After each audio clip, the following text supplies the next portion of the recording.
قرآن مجید کی آیت میں نے تلاوت کی. اللہ فرماتے ہیں الف لام میم احسب الناس ان یترکوا ان یقولوا آمنا. اللہ فرماتے ہیں کہ لوگوں نے یہ گمان کیا ہے کہ انہیں چھوڑ دیا جائے گا صرف یہ کہہ دینے پر کہ ہم ایمان لے آئے. انہوں نے کہا ہم ایمان لے آئے تو اب انہیں چھوڑ دیا جائے گا, بس ختم, اتنی بات پر چھوڑ دیا جائے گا. وہم لا یفتنون, اور انہیں آزمایا ہی نہیں جائے گا. فرمایا ایمان لانے کے بعد صرف ایمان پر ہی تمہیں چھوڑا نہیں جائے گا بلکہ تمہیں آزمایا جائے گا, تمہاری آزمائش ہوگی. کس طرح؟ وَلَنَبْلُوَنَّكُمْ بِشَيْءٍ مِّنَ الْخَوْفِ وَالْجُوعِ وَنَقْصٍ مِّنَ الْأَمْوَالِ وَالْأَنفُسِ وَالثَّمَرَاتِ. تمہیں کسی نہ کسی ایک چیز سے ضرور آزمائیں گے, یا خوف سے آزمائیں گے, بھوک سے آزمائیں گے, جانوں اور مالوں کی کمی سے, پھلوں کی کمی سے آزمائیں گے. اور یہ پھلوں کی کمی سے مراد, علماء تفسیر نے لکھا اس سے مراد اولاد کا انتقال کر جانا بھی ہے, وہ بھی پھل ہوتی ہے. تمہیں آزمائیں گے اور اگر تم پورے اترے تو وبشر الصابرین. رب فرماتا ہے محبوب پھر صبر کرنے والوں کو میری رحمت کی خوشخبری سنا دے, پھر انہیں خوشخبری دے دے میرے کرم کی. میرے عزیز, زندگی میں آزمایا جائے گا. نبی اکرم نور مجسم شفیع معظم صلی اللہ علیہ وسلم کی بارگاہ میں حضرت خباب بن ارت رضی اللہ تعالیٰ عنہ حاضر ہوئے.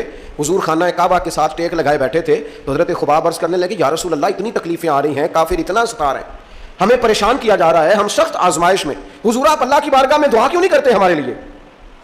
نبی پاک علیہ السلام فرمانے لگے تم سے پہلے لوگوں کا حال پتہ کیا تھا؟ یہ صحیح حدیث بخاری میں موجود ہے. فرمایا تم سے پہلے لوگوں کا حال یہ تھا کہ انہیں گڑھے کے اندر رکھ کے, ان کے جسم کو مٹی سے دبا کے, پھر ان کے سروں پر آریاں رکھ کے چیر دیا جاتا تھا, لیکن پھر بھی وہ اپنے دین سے ہٹا نہیں کرتے.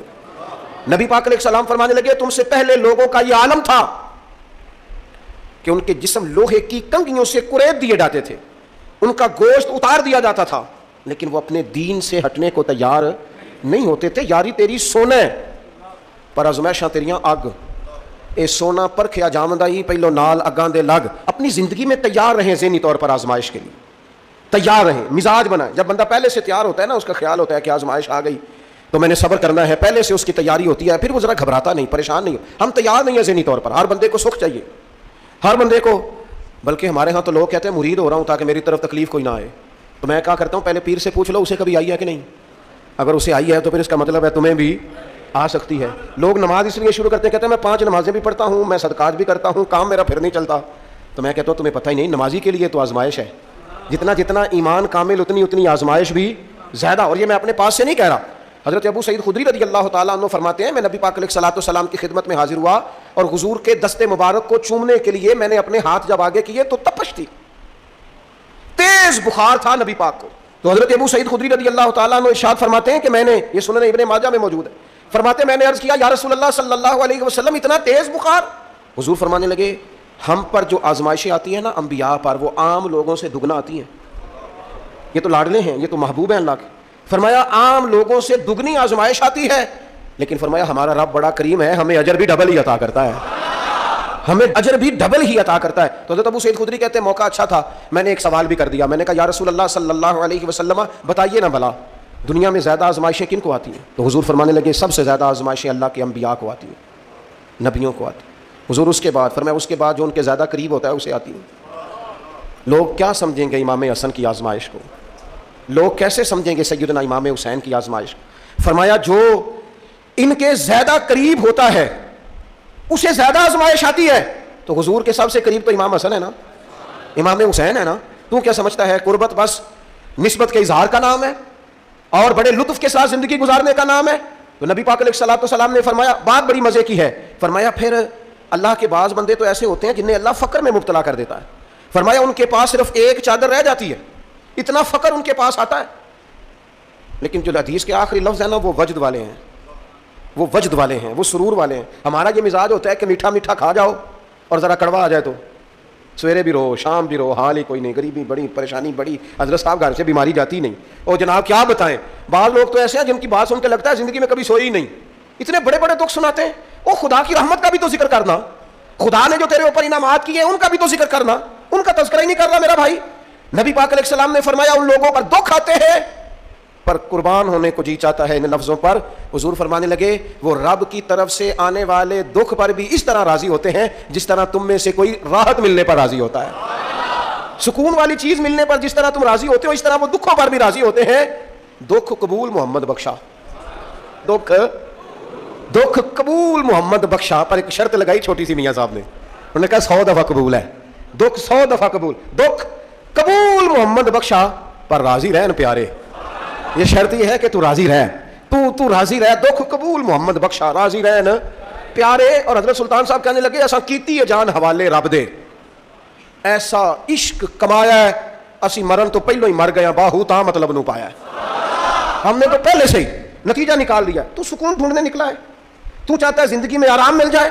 کائنات میں سب سے زیادہ پیار اللہ کا اپنے محبوب کے ساتھ، لیکن دیکھ لو نا، پیدائش سے پہلے ہی حضور کے والد چلے گئے، 4 سال یا 6 سال کی عمر میں والدہ گئیں، 8 سال کی عمر تھی، محبوب کے دادا کا جنازہ اٹھا تو محبوب پیچھے پیچھے جنازے کے جا رہے تھے۔ پھر وقت آیا جب تبلیغ دین کا، تو دنیا کا کون سا دکھ اور کون سی تکلیف اور کون سی اذیت ہے جو حضور کو نہیں دی گئی، لیکن کریم ہر وقت کہتے ہیں افلا اکون عبدا شکورا، میں رب کا شکر گزار بندہ نہ بنوں۔ ہر مقام پر کبھی بدر، کبھی احد، اور ہر طرح کی تکلیف، ہر طرح کی تکلیف، کبھی بیٹیوں کا دکھ، کبھی سیدہ عائشہ صدیقہ کے بارے میں منافقوں کی نازیبہ گفتگو، سارے دکھ محبوب کی حیات پاک میں رہے، کریم نے ان دکھوں کو برداشت کیا۔ پھر آپ دیکھ لیں دور حضرت صدیق اکبر کا آیا تو حضرت ابو بکر صدیق اس امت میں نبیوں کے بعد سب سے بڑا درجہ رکھتے ہیں، لیکن کوئی زندگی اس طرح کی تو نہیں کہ بڑے 2.25 سال بڑے آرام سے حکومت کی ہو۔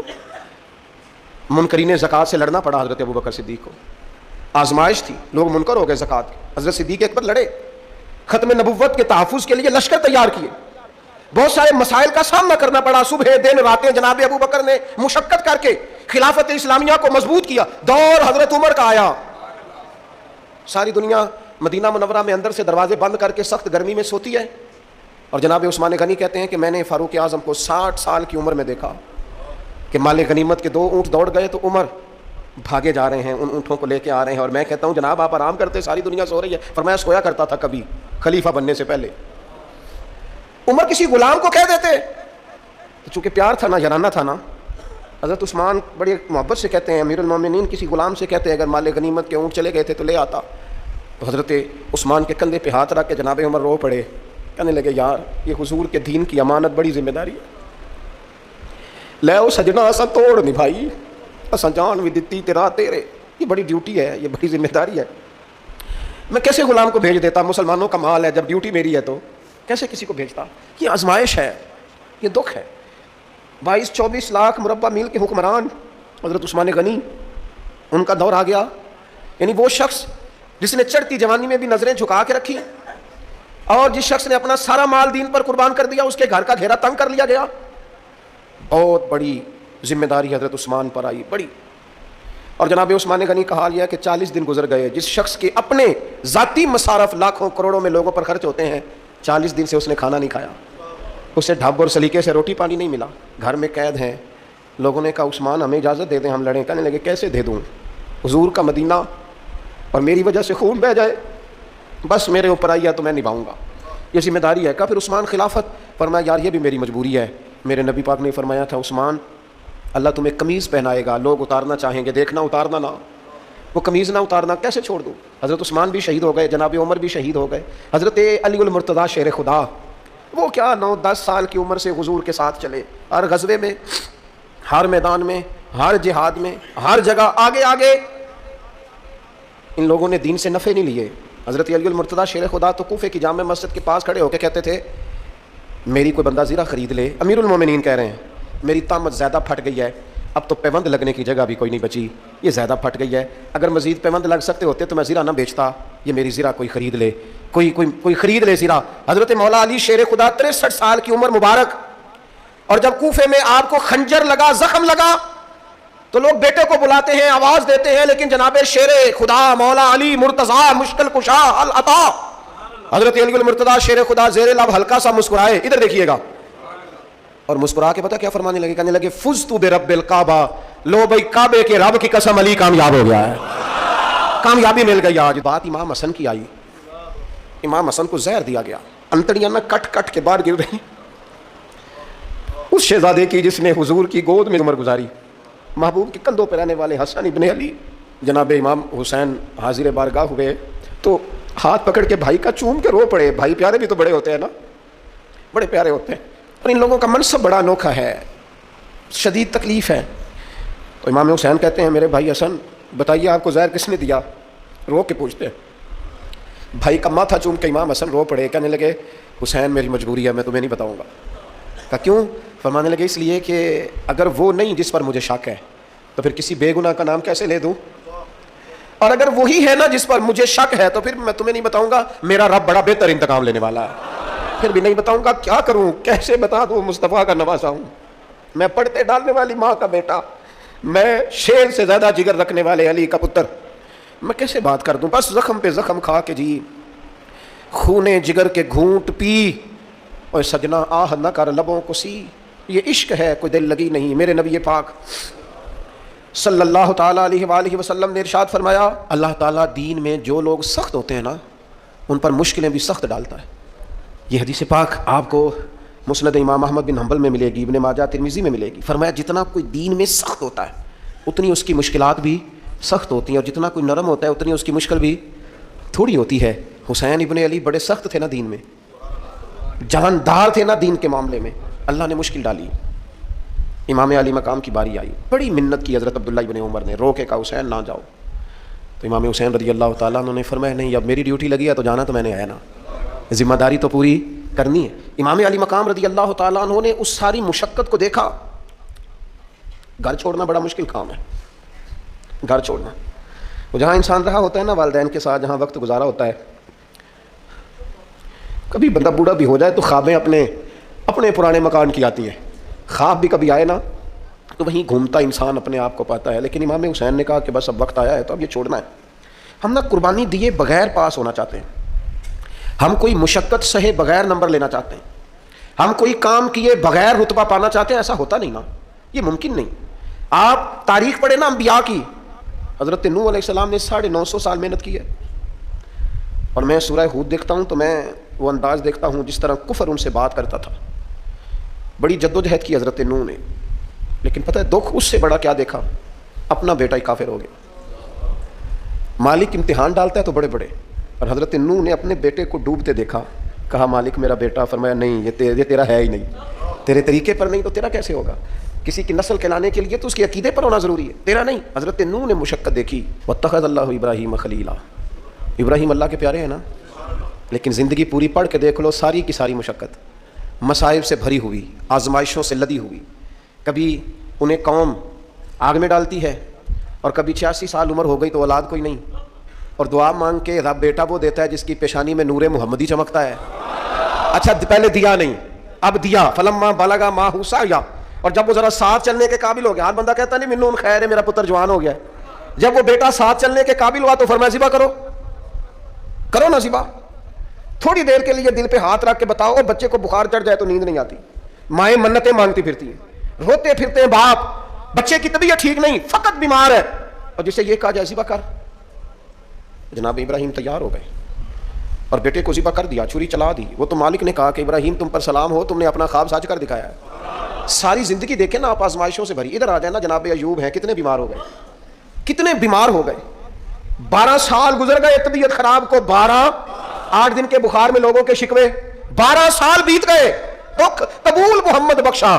بس عرض اتنی ہے کہ راضی رہن پیارے. آپ دیکھیں نا جناب یعقوب پیارے ہیں نا اللہ کے, لیکن آدھی زندگی روتے گزر گئی بیٹے کی یاد. جناب یوسف پیارے ہیں نا, سونا بنا کے نا, اور باپ کا لاڈلا بنا کے نا, محبت پوری کرا کے, پیار پورا. یا بنی لا تقصص رؤیاک علی اخوتک فیکیدوا لک کیدا ان الشیطان للانسان عدو مبین. او میرے بیٹے بھائیوں سے بات نہ کرنا ورنہ وہ کچھ چال چلیں گے, شیطان آدمی کا کھلا دشمن ہے. اتنا دنیا میں پیارا بچہ اور اس وقت کوئی نہیں تھا جتنے جناب یوسف ہیں, پر یوسف کبھی بھائیوں کی مار کھائیں, کبھی کنویں میں جائیں. کریم کا کرم ہے نا, کنویں میں پھینکے تو بچا لیں, لیکن وہاں سے نکلے تو پھر وہ بکیں, پھر کبھی یہاں بکیں, کبھی مصر کے بازار میں بکیں. او یار تو غور تو کر, وہی جناب یوسف اللہ کے پیغمبر پھر جیل جائے, ساری تکلیفیں سہ کے فرمایا لو یوسف اب میں تمہیں مصر کا بادشاہ بناتا ہوں. آپ جس کی بھی تاریخ ٹٹول کے لائیں گے نا, وہ آزمائشوں والی والا, نہ بولو وَنَّكُمْ بِشَيْءٍ مِّنَ الْخَوْفِ, ہم ضرور تمہیں آزمائیں گے. امام حسین کی باری آئی, وطن چھوڑنا ہے حسین کو. امام علی مقام نے کہا کہ ہجرت کی تھی نا, حضور نے بھی وطن چھوڑا تھا. دور کھڑے ہیں, نانا تیرے کرم کے خزینے کی خیر ہو, میں جا رہا ہوں تیرے مدینے کی خیر ہو. پھر حسین ابن علی وہاں سے نکلے, بچے ساتھ, ڈٹنا پڑا, بھوک پیاس, بچوں کا ساتھ, پھر بچوں کی شہادتیں. یہ ساری چیزیں انسان کو کمزور کر دیتی ہیں نا, لیکن جس کی شان بڑی ہوتی ہے اس کی آزمائش بھی بڑی ہوتی ہے.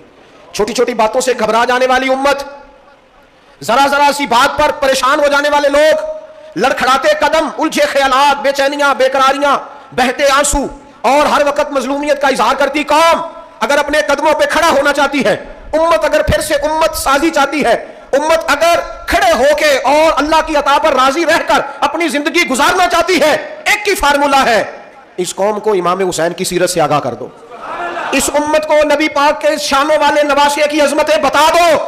یہ جو لوگ سہمے سہمے ڈرے ڈرے سے، پریشان سے، کمزور سے، غریبی کی بات کرتے، دیہاتی ہونے کی بات کرتے، سہمی سہمی باتیں کرتے، انہیں کہو ڈرو نہ، وہ دیکھو پردیس میں حسین ابن علی تھوڑی دیر پہلے حضرت علی اکبر کی لاش مبارک اٹھا کے لائے ہیں اور لا کر کے خیمے میں رکھی ہے، لیکن انہیں پتا ہے کل بھی تو جانا ہے نا، انہیں پتا ہے نا کتنے کو سال جینا ہے، بالآخر جانا تو ہے نا، جس دھج سے کوئی مقتل میں گیا وہ شان سلامت رہتی ہے، اس جان کی کوئی بات نہیں، یہ جان تو آنی جانی ہے، موت بستر پہ بھی آ جایا کرتی ہے، لیکن جو میدانوں میں ڈٹ کے رہتے ہیں ان کو تاریخ ذرا زندہ رکھا کرتی ہے۔ کمزور زندگی نہ گزارو، ڈری ہوئی زندگی نہ گزارو، اور یہ کبھی نہ کہو ہائے حسین، ہم ہائے حسین والے نہیں، ہم واہ حسین والے ہیں۔ ہمارے بزرگوں نے ہمیں یہ سبق دیا ہے، ہم نے کہنا واہ حسین، کیا کمال کر دی امام علی مقام نے، واہ حسین آپ کی عظمت پہ قربان۔ اتنے سارے دکھوں کے باوجود جب شانوں والے نانا کا شانوں والا پوتا، عظمتوں والی ماں کا عظمتوں والا بیٹا، جرت مند باپ کا بیٹا میدان میں نکلنے لگا ہے تو ڈرا ڈرا سہما سہما رو کے دلا سے دے کے آنسو پوچھ کے نہیں، بلکہ امام حسین نے ڈٹ کے کھڑے ہو کے وہ امامہ سر پہ باندھا جو محمد عربی نے عطا فرمایا تھا، وہ جبہ پہنا جو نانا نے دیا تھا، وہ تلوار پکڑی جو شیر خدا مولا علی پکڑتے تھے، اور حسین میتوں کے باوجود میدان میں آئے، فرمایا سامنے کھڑے ہو جاؤ، تمہیں خطبہ دینا ہے، اس لیے کہ محمد عربی کا طریقہ ہے جمعے والے دن خطبہ دیا جاتا ہے۔ پورے وثوق سے اتمام حجت کیا، اور حسین ابن علی ایسے تو نہیں تھے کہ ڈرے بڑا تھے تو ان سے تلوار نہیں چلی، انہوں نے تلوار چلائی، جو ایک ایک دو دو کر کے آتے رہے وہ کٹتے رہے، وہ کٹتے رہے، پھر آواز ایک گونجی پیچھے سے، وہ اکیلے اکیلے کیوں جاتے ہو، تمہیں پتہ ہے علی کا بیٹا ہے، علی کا گھر تو وہ گھر ہے کہ جس گھر کا ہر ایک بچہ جسے دیکھو وہی شیر خدا معلوم ہوتا ہے، اکیلے اکیلے جاؤ گے تو تم چہرے کی روشنی نہیں دیکھ رہے، آنکھوں کی سرخی نہیں دیکھ رہے، مزاج کا بلبلا نہیں دیکھ رہے، طبیعت کا بھاگ پن نہیں دیکھ رہے، اور جوانی میں شہادت کی لذت سے آشنا محمد کا نواسا نہیں دیکھ رہے، ذرا مل کے جاؤ، ہاں ہاں حسین ابن علی شہید ہوئے ہیں پر شان و شوکت کے ساتھ، ہاں ہاں حسین ابن علی دنیا سے تشریف لے گئے ہیں پر عزت وقار اور عظمت کے ساتھ، ہاں حسین ابن علی کا سر کٹا ہے، مخالف نے تو اپنی طرف سے نیزے کی نوک پہ چڑھایا تھا پر حسین کا سر بول بول کے کہہ رہا تھا دیکھ لو میں کٹ بھی گیا ہوں پھر بھی سب سے اونچا ہوں، وہ دیکھو میں سب سے اونچا ہوں، سب سے اونچا ہوں میں۔ اے حسین ابن علی، نازش آل نبی تم پر سلام، اے حسین ابن علی تم پر سلام، نازش آل نبی تم پر سلام۔ کسی نے ایک بات کی تھی، اس نے حد کر دی، اس نے کہا مورخ تو کتنا کو لکھے گا، خطیب تو کتنا کو واز کرے گا، اور مصنف تو حسین ابن علی کی شان میں کہاں تک بات کرے گا، تو میرے امام کا باکپن، ان کی جرت، ان کی طاقت، ان کی ہمت، ان کا کمال، ان کا صبر، ان کی استقامت، ان کا حوصلہ، ان کی جوامردی، ان کی ہمت کتنی کو بیان کرے گا، تو رہنے دے۔ اس نے کہا پھر کیوں رہنے دوں، کہنے لگے حسین ابن علی کی شان رفعت کوئی کیا جانے یہ حسن جانے، حسین ابن علی کی شان رفعت کوئی کیا جانے یہ حسن جانے، یہ علی جانے، یہ نبی جانے یا خدا جانے۔ ہماری طاقت نہیں ہے کہ ہم امام علی مقام کی عظمت کو بیان کر، بس چپ کر میرے علی، ایتھے جا نہیں ہو۔ امام کا تذکرہ بندے کو جوان کرتا ہے، با ہمت کرتا ہے، جینے کا حوصلہ دیتا ہے، میدانوں میں کھڑا کرتا ہے، وہی ہے تیرے زمانے کا امام برحق جو تجھے حاضر و موجود سے بیزار کرے اور موت کی شکل میں دکھلا کے تجھے جلوہ یار زندگی تیرے لیے اور بھی دشوار کرے، اور پلٹنا جھپٹنا جھپٹ کر پلٹنا یہ لہو گرم رکھنے کا ہے ایک بہانہ، لہٰذا طاقتور بنو، با ہمت بنو، کربلا کے واقعے سے طاقت حاصل کرو۔ پھر کہتا ہوں ہم ہائے حسین والے نہیں، ہم تو واہ حسین والے ہیں، ہمارا کہنا ہے کہ واہ حسین، اے حسین ابن علی تم پر سلام، نازش آل نبی تم پر سلام، ہم کہہ رہے واہ حسین، واہ حسین، واہ حسین، واہ حسین، یا حسین، واہ حسین، یا حسین، واہ حسین، واہ حسین، یا حسین، واہ حسین۔ اپنے مزاج میں طاقت پیدا کرو، اپنے بچوں کو یہ قوت ارادی، قوت فیصلہ آنے والی نسل کو منتقل کریں، یہ ہمت، جذبہ، اور بالخصوص ماؤں بہنوں بیٹیوں کو بتائیں کہ رو کے نہ جیو، اس طرح جیو جس طرح حسین ابن علی کی بہن نے جی کے دکھایا۔